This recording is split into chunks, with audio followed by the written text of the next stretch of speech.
To sta Ana Marija in Maruša, pobudnici akcije zbiranja zamaškov za živali v mariborskem zavetišču. Študenti se ob njuni mizi radi ustavijo, pravita.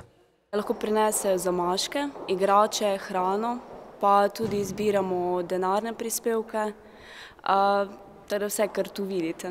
Odločili smo se, da bomo pomagali mariborskemu zavetišču, ker je eno od 2 zavetišč v Sloveniji, ki po poteku 30-dnevnega roka ne usmrti teh živalic, ampak jih na lastne stroške vzdržuje in se nam je nekako zdelo humano, da tudi mi prispevamo po najboljših močeh.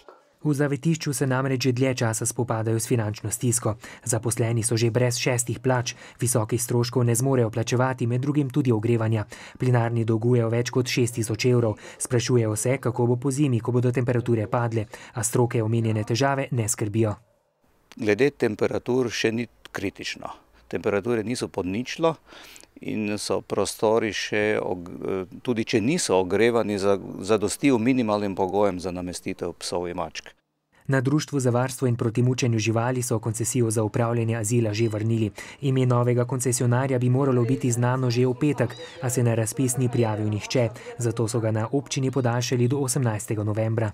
Če se nihče ne prijavi, potem bomo seveda znotraj hiše, seveda našli neko drugo rešitev, zagotovo bomo pa našli. Akcijo zbiranja papirja, zamaškov in aluminijastih pločevink so organizirali tudi v azilu. Ta konec tedna pa bodo pripravili tudi 2 dobrodelna koncerta.